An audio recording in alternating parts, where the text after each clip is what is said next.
Omkar news में आपका स्वागत है। चुनाव चरित परिवर्तन में आज चर्चा होगी 5 राज्यों में हो रहे चुनाव पर। इससे पहले हम चर्चा करेंगे युवा में जुड़ी हुई हाल की कुछ घटनाओं के बारे में। आज देश का युवा को दिशा निर्देश कौन कर रहा है? युवा देश का वर्तमान और भविष्य है।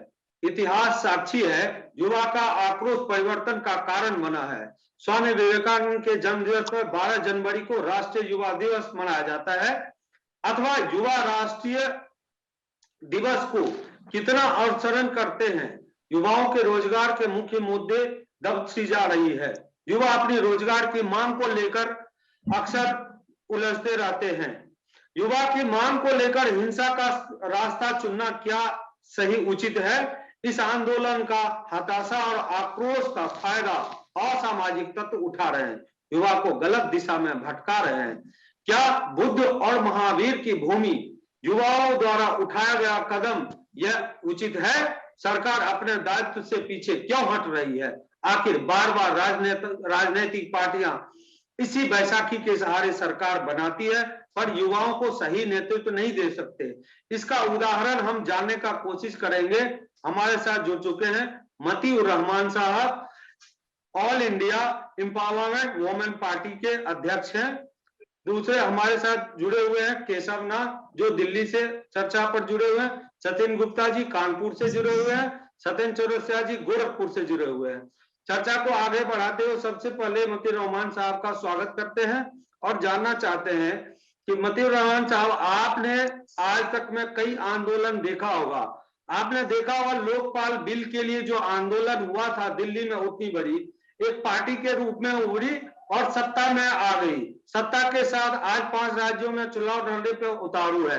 क्या इससे आप यह जानना चाहते या समझाना चाहेंगे लोगों को कि युवा कितनी बड़ी शक्ति है, उसको इन पॉलिटिकल पार्टियों ने किस तरह से उपयोग किया, प्रयोग किया और नदारद कर दिया। आज परीक्षा के क्षेत्र में जो युवा 2019 से परीक्षा में बैठा है, आज तक उसका रिजल्ट के लिए वेटिंग में जा रहा है। क्या करेगा? उसका तो आयु ही खत्म हो, उम्र सीमा ही खत्म हो जाएगी। अगला तो वो फॉर्म ही नहीं भर पाएगा। इस पर आपकी प्रतिक्रिया जानना चाहिए। जी आदाब राजेश जी, मैं आपका बहुत बहुत आभारी हूँ और मैं सबसे पहले अपना परिचय देना चाहता हूँ। मैं मतीउर रहमान अजीज, all India Mahila empowerment party का वर्किंग प्रेसिडेंट, उत्तर प्रदेश का सदर वर्किंग कमेटी का नामजद किया गया है मुझे। राजेश जी, आपने जो सवाल पूछा है वो ये है कि इस वक्त जो आंदोलन चल रहा है, और जैसा कि मैं समझ चुका हूं कि आप कहना क्या चाह रहे हैं, जो भी बिहार में घटना हुई है उसके मद्देनजर आप मुझसे सवाल करना चाह रहे हैं। तो मैं जो रिएक्शन देने जा रहा हूं वो थोड़ा सा अच्छा नहीं लगेगा, लेकिन कुल मिला जुला करके ये है कि आज जिस सरकार की हुकूमत है अपने हिंदुस्तान में और उत्तर प्रदेश में और बिहार में, उसको आप ये समझ लें कि किसी न किसी तरह से वो युवाओं से और खास तौर से एजुकेशन और तालीम और तरबियत से उसका कोई लेना देना नहीं है। ठीक राजेश जी? जी, इसलिए अभी फिलहाल जो है जिस तरह की घटना हुई है युवाओं को और छात्राओं की, जो गमो गुस्सा जो वहां के जगहों पर देखने को मिला है, वो कहीं ना कहीं ये प्रायोजित नहीं हो सकता। ये कहीं ना कहीं एक आक्रोश है, गम है, गुस्सा है लोगों में कि मतलब एक लंबी एक बड़ी पीढ़ी की, एक युवाओं की पीढ़ी से दर पीढ़ी मुतासिर होती चली जा रही है, उनके कैरियर्स खराब होते जा रहे हैं। पहली बात तो एग्जामिनेशन नहीं आ रहे हैं, एग्जामिनेशन किसी तरह से आ भी रहे हैं तो लोग एग्जामिनेशन में बैठ नहीं पा रहे हैं। कितनी बड़ी दुर्भाग्य की बात है।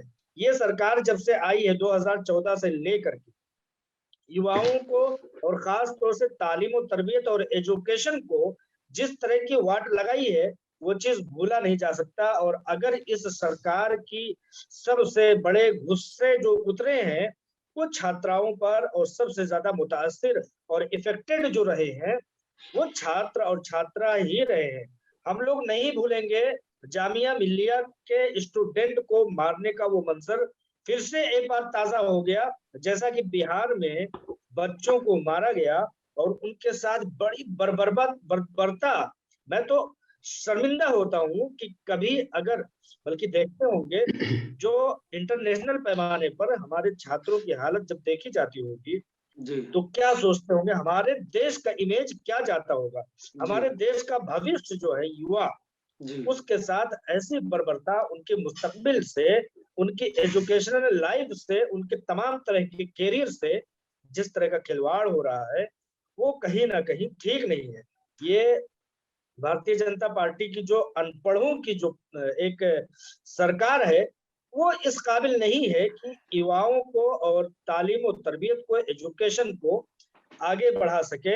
इसी ज़िम्न में एक चीज और भी मैं आप लोगों से कहना चाहूंगा कि जेएनयू दिल्ली में जब वही मामलात हुए हैं, तो ये जी उत्तर प्रदेश सॉरी बिहार में जो बर्बरता हुई है युवाओं के साथ, उन तमाम घटनाओं को एक बार ताजा कर देता है। हमारी निगाहों के सामने वो लाठी चार्ज और वो बच्चों पर जो एक बड़ा प्रहार था, वो चीज जामिया मिल्लिया का इस मामला पर हम और जानना चाहेंगे, एजुकेशन का मामला। रहमान जी, इस पर हम जानना चाहेंगे, सचिन गुप्ता जी छात्र नेता हैं, कानपुर से हैं, और इस पर हम उनसे एक राय लेते हैं कि क्या एग्जामिनेशन के मद्देनजर रखते हुए जो रेलवे ने नोटिस जारी किया, क्या यह सही उचित था?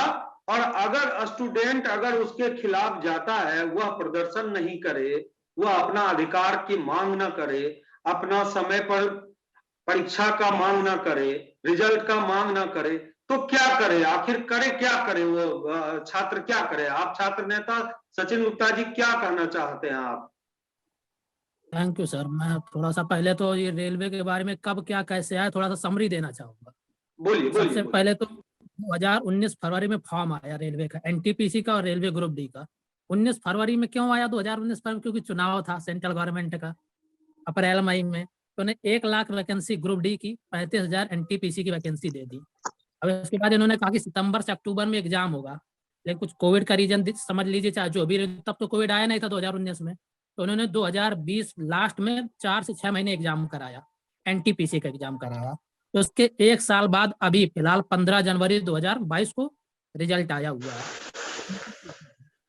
जो जी रिजल्ट आया हुआ उसमें जो गड़बड़ी हुई है, जो ये आंदोलन चल रहा है, सबसे बड़ी उसमें समस्या है, ये जो रिजल्ट दिया उसमें 12 कई लेवल में पोस्ट थी, level 2, level 3, level 5, level 6। Level 2 का मतलब है सबसे छोटा लेवल, 12th लेवल पे। उसकी मेरिट गई है 94 नंबर, 100 में 94 नंबर मेरिट गई है। और एक ही बंदे को जिसके नंबर ज्यादा अलग अलग लेवल में क्वालिफाई कराया गया है। पहली चीज तो ये रही जिसमें आंदोलन चला है। दूसरी चीज रेलवे ग्रुप डी, एक रेलवे ग्रुप डी चपरासी की नौकरी के लिए पहले तो उन्होंने कहा था CBT 1 कराएंगे, अभी 4 दिन पहले नोटिस दे दिया कि CBT 2 भी कराएंगे। अब रेलवे ग्रुप डी के लिए CBT 2 का क्या मतलब होता है? सबसे बड़ी चीज इसी पे आंदोलन नहीं सबसे पहले चालू किया, सबसे पहले ट्विटर अभियान चालू हुआ कि हम लोग ऑनलाइन बात करेंगे, शायद हमारी मांगे रख ली जाए। 10 दिन तक लगातार ट्विटर हुआ, 90 लाख ट्वीट हुए, लेकिन किसी ने नहीं सुना। उसके बाद स्टूडेंट्स ने अपनी बात रखने के लिए सड़क पर सशरीर उतरे हुए हैं, तो उस पर थोड़ा सा बात चल रहा ये था, तो उसी में समस्या होगा। ये आंदोलन का पूरा जो राजनीतिक पार्टियां का कहना ये है, सत्येंद्र जी गोरखपुर से, राजनीतिक पार्टियों का कहना ये है कि यह चुनाव के मद्देनजर रखते हुए ऐसा किया जा रहा है। एक जो सरकार में सत्ताधारी पार्टी है उसको हार पहुंचाने की कोशिश की जा रही है, जिसके मद्देनजर, जबकि हकीकत यह है कि यह जो परीक्षा की टेक्निकली सचिन गुप्ता जी ने समझाया, वह ग्रेड 1 ग्रेड 2 में अगर रिजल्ट आया है तो उसके लिए कहा गया तो वो ऑटोमेटिकली अपने आप ही छट जाएंगे और फिर फाइनल रिजल्ट में वो नहीं आएंगे।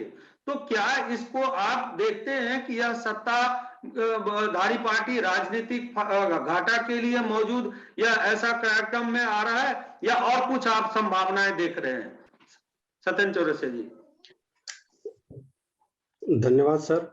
मैं बताना चाहूंगा कि अभी रेलवे ग्रुप जो एनटीपीसी का एग्जाम हुआ है, 35,000 समथिंग भर्तियां आई हैं, उस पर 1.4 करोड़ का एप्लीकेशन फॉर्म पड़ा था।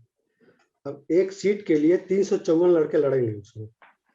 अब एक सीट के लिए 300, उसमें तो सिलेक्शन एक आदमी का होगा, बाकी 353 तो बेरोजगार वैसे ही रह जाएंगे। ऊपर से इतना डिले करवाया जा रहा है एग्जाम को। इसमें पंचवर्षीय योजना बनाया जा रहा है। 2019 में नोटिफिकेशन आया, उसके बाद 2024 तक खींच के एग्जाम वो सब फाइनल कराएंगे। तब तक बच्चे क्या करेंगे आखिर? केशवनाथ, आप देख रहे हैं, यह सारी प्रक्रिया में सबसे बड़ा मुद्दा है बेरोजगारी का। और सारे जितने भी हमारे गेस्ट सब बैठे हैं, उनका एक ही कहना है कि 2019 की प्रक्रिया, बीच में जो महामारी आया उसके कारण भी डिले हुआ, इस चीज को मानना पड़ेगा। सरकार को पूरा जिम्मेदारी नहीं दे सकते हैं, लेकिन फिर भी सरकार की ये अनमनस्कता को किस तरह आप देख रहे हैं? सर धन्यवाद सर। सर अभी जो सर बेरोजगारी का जो मामला है वो आज का नहीं है। जब से स्वतंत्रता मिली है तब से कहीं न कहीं बेरोजगारी को लेकर आंदोलन होते रहे हैं, लेकिन आज स्थिति ज्यादा भयावह हो गई है। इसका कारण है कि नौकरियां, एक तो नौकरियां कम आती है, वैकेंसी कम आती है, और दूसरी बात है उसको समय पे निपटाया नहीं जाता है, जिसके कारण बेरोजगारी का दर बढ़ता जा रहा है। दूसरी बात क्या है कि बहुत सारी सीटें अभी भी राज्य सरकार और केंद्र सरकार में खाली पड़ी हैं। यदि उसको उन सीटों को भी यदि सरकार 2 साल के अंदर निकाल दे तो एक हद तक बेरोजगारी की जो समस्या है जिससे निजात पाया जा सकता है। लेकिन समस्या क्या है, आपने कहा कि जो 2019 में, जो सचिन गुप्ता जी भी ने कहा कि 2019 में वैकेंसी आई, तो सर ये जो कोविड का केस आया है, ये कोविड का केस आया 2020 में, तो 1 साल इनको लग गया, 1 साल से ऊपर लग गया इनको एग्जाम कराने में। ये पहली बात हो गई। दूसरी बात है चुनाव का। तो आप देखिए कि अभी 5 राज्य में चुनाव है, तो 5 राज्य में अगर जो आप देखेंगे कि कितने मतदाता हैं, क्या वो लोग तो वोट देने, अपना वोट कास्ट करने जा ही रहे हैं। तो यदि वो वोट कास्ट करने जा सकते हैं इस कोविड समय में, तो क्या स्टूडेंट वो डिस्टेंस लगा के उनका एग्जाम नहीं लिया जा सकता है? और एग्जाम हॉल में तो ऐसे ऑलरेडी वहां डिस्टेंस मेंटेन किया जाता है। तो ये सरकार का बस टाल मटोल का है, जो सरकार करते आ रही है। उसका यही है कि जब चुनाव आए कुछ वैकेंसियां निकालो और उसको खींच के ले जाओ अगले चुनाव तक, और बीच में ये धर्म का मामला लाओ, धर्म संप्रदाय, यही। जबकि मेरा कहने का है कि कभी भी चुनाव में धर्म का मामला नहीं उठना चाहिए। चुनाव होना चाहिए बेरोजगारी पे, शिक्षा पे, महिला सशक्तिकरण पे, लेकिन इस सब चीजों पे कोई ध्यान नहीं देता है। अब रहमान साहब, आप पॉलिटिकल पार्टी से बिलोंग करते हैं, मैं ये जानना चाहता हूं कि इतिहास साक्षी है, युवा जब जब विद्रोह किया है परिवर्तन हुआ है। और इस आज जितने भी युवा छात्र नेता हैं हमारे साथ बैठे हुए गेस्ट रूम में, सबकी एक ही परिस्थितियां से गुजर रहे हैं कि भाई वैकेंसियां आती है तो वैकेंसियां कम आती है, उसमें भी 13 क्लाउज लग जाते हैं। इस चीज को कैसे निपटेंगे? आज ओवैसी जैसे नेता युवाओं को डरा रहे हैं कि तुम अगर मेरे साथ नहीं आओगे तो फिर रह नहीं पाओगे। अगर ऐसी भाषा को पॉलिटिकल पार्टी प्रयोग में लाए और युवा को बरगलाए, तो आप अपनी पार्टी के तरफ से क्या कहना चाहेंगे? युवाओं को क्या मैसेज देना चाहते हैं? राजेश जी, जिन व्यक्ति विशेष का आपने नाम लिया है, दरअसल उनकी राजनीति इसी चीज पर अटी हुई है। मतलब उनको जो चारा मिलता है, उनकी जो एक विचारधारा है, वो इसी चीज को लेकर के आई है। अगर उनकी बाप दादाओं की चीजों को देख ले तो वो इसी चीज पर है। और हम उनके बारे में बात कितना करें, आप इतना समझ ले कि वो एक छोटे से लेवल के, छोटे से शहर के, छोटी सी गली के लोग हैं। वो तो ये है कि सत्ताधारी पार्टी जो है अभी उनको इस्तेमाल कर रही है, जगह जगह पर ला रही है, तो वो थोड़ा सा दिख रहे हैं, वरना वो इससे ज्यादा के नहीं है। दरअसल बात आ गई है तो मैं आपको बता देता हूँ, वरना इनके ऊपर मैं बोलना नहीं चाहता हूँ।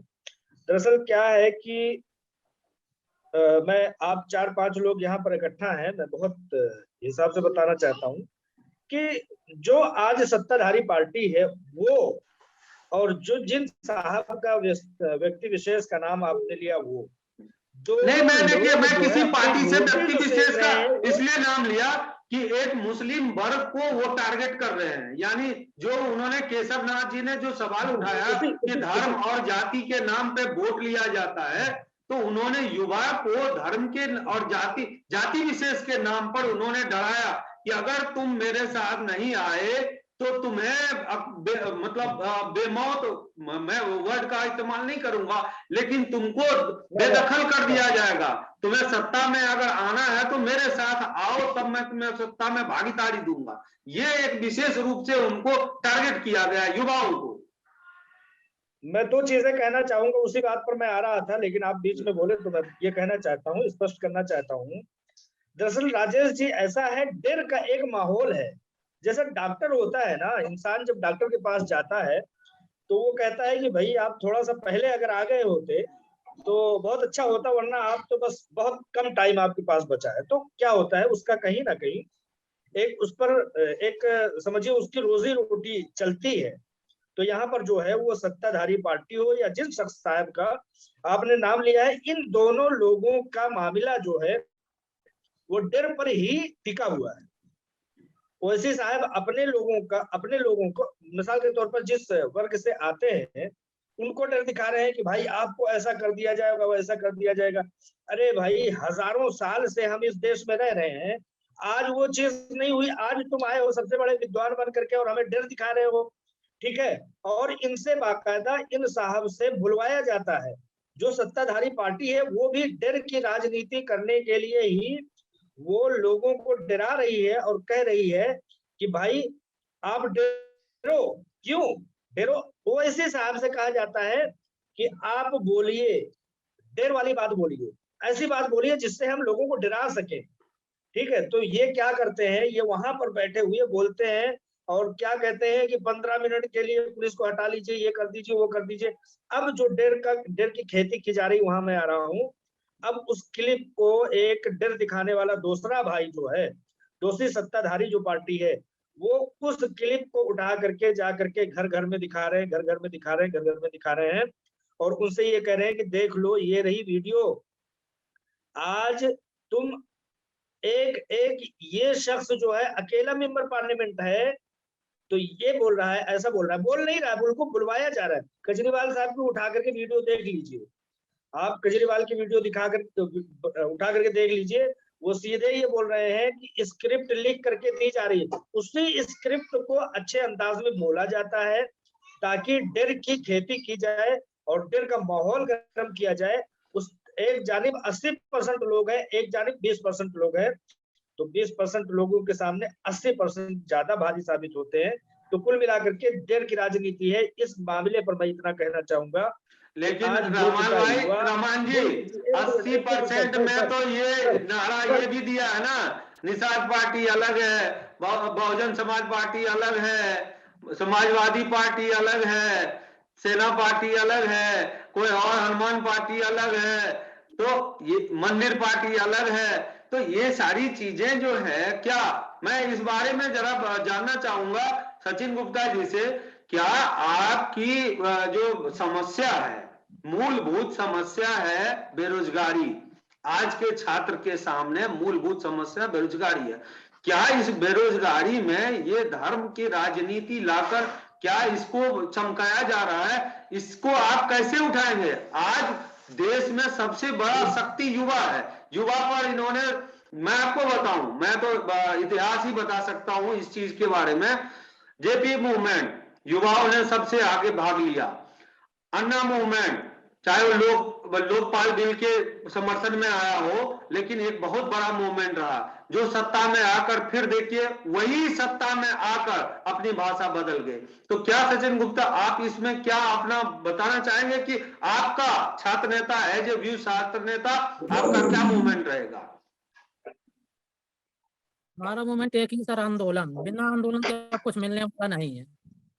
आंदोलन तो हम करेंगे, चाहे जो हो जाए। देखिए, आंदोलन का एक जरिया, जैसे कहा जाता है कि बुद्ध और महावीर की धरती पर आंदोलन क्या होना चाहिए, गांधी जी ने भी आंदोलन के जरिए ही आजादी का ये किया, लेकिन आंदोलन का जरिया क्या ये अग्रेसिव होना चाहिए या पॉजिटिव होना चाहिए? शांतिपूर्ण ही होगा। और जो अभी भी जो लोग कह रहे हैं कि आरा में ट्रेन जलाई गई या गया में ट्रेन जलाई गई, वो जरूरी नहीं कि स्टूडेंटों ने जलाई हो सकता है कुछ नेतागण या कुछ ऐसे लोग उसमें घुस गए जिन्होंने स्टूडेंट की आड़ में लेकर ट्रेन जला दी और अपनी रोटी सेक रहे हैं, धर्म की या जिस चीज की आप कह सकें। मैं वो बात कहना चाह रहा हूँ। तो उसमें जरूर नहीं स्टूडेंट तो शांतिपूर्ण था। सबसे पहले पुलिस वालों ने पथराव किया। अब इलाहाबाद का ही आप देख लीजिए, चुनाव का मुद्दा चल रहा है समय, इलाहाबाद में हॉस्टल में घुस घुस के मारा है, बताइए। उसका वीडियो जारी हुआ। अब बिना एसपी के बोले तो ये सब हुआ नहीं होगा। बाद में कह दिया कि उन लोगों ने सीधे सस्पेंड कर दिया। जब आपने बोला ही नहीं तो सस्पेंड किस बात का? आप पहले उस चीज को वो करिए ना। केशव प्रसाद मौर्य जी ने सीधे दे दिया कि सस्पेंड कर दिए गए, पहले तो मारा गया, उनका कौन देखेगा? बेचारे कोई घर बेचता है, कोई कुछ बेचता है, कोई जमीन बेच रहा है, बेचारे पढ़ रहे हैं, मारा जा रहा है। अब आंदोलन नहीं तो क्या होगा, शांतिपूर्ण होता है, लेकिन उसमें भी कोई और पथराव कर देगा, नाम स्टूडेंटों का लिया जाता है। अब चेयरमैन साहब ने वो जो प्रेस कॉन्फ्रेंस रखी थी, उन्होंने बोला कि 1.45 करोड़ जो 1.5 करोड़ फॉर्म भरेगा, तो क्या अच्छी चीज है। अगर ये कोई बोल रहा है 1.5 करोड़ फॉर्म, क्यों 1.5 करोड़ फॉर्म आया? बेरोजगारी की वजह से आया ना। इसमें तो हमें शर्म आनी चाहिए कि खुशी होना चाहिए कि हमारे देश में 1.5 करोड़ फॉर्म भर रहा है। ये तो पूरी तरीके से गलत है। 1.5 करोड़ फॉर्म का तुम कैसे परीक्षा करा ले? अरे भैया 10-20 करोड़ का चुनाव करा ले रहे हो, 1.5 करोड़ की परीक्षा नहीं करा पा रहे हो। मतलब इतने बड़े चेयरमैन हो कि मतलब ऐसी भाषा शोभा देती है उनको? मुझे तो नहीं लग रहा है। मेरा देखिए, कहना यह है कि केशवनाथ जी, आज हाँ सर। हर चीज का प्राइवेटाइजेशन होने जा रहा है, बड़ी बड़ी संस्था। क्या ये सरकार की एक नीति के तहत ऐसे रोजगार का एक दिशा नहीं देना चाहिए कि भाई रोजगार उत्पन्न कैसे हो? क्या सब व्यवसाय ही बन जाए? जैसे आजकल पॉलिटिकल पार्टियां ने रोजगार के बजाय व्यवसाय का नारा दिया। क्या इसको आप किस तरह से देख रहे हैं? सर देखिए सर, समस्या ये है हमारे साथ कि भारत अभी विकसित देश है नहीं, हम विकासशील देश हैं जहां गरीबी की समस्या सबसे बड़ी है, अशिक्षा है। जब स्किलफुल युवा होगा नहीं, जब तक युवा स्किलफुल नहीं होगा, तो हम उसको कितना भी आप दे दें, पैसा दे दें कि भाई तुम बिजनेस कर लो, तो इससे क्या होगा? वो तो कर नहीं पाएंगे। पकौड़ा बेचना, ये इसके लिए पढ़ने की भी जरूरत नहीं है। लेकिन जब तक स्किल सरकार नहीं देगी, कैसे पकौड़ा तलेंगे? बोलिए सचिन जी, बोलिए सचिन जी, क्या करना चाह रहे हैं? हम कह रहे हैं पकौड़ा तलने के लिए कहा गया, तो तेल भी तो 200 रुपया लीटर हो गया, क्या करेंगे? पकौड़ा कैसे तलेंगे? हाँ, वो भी महंगाई भी त्रस्त।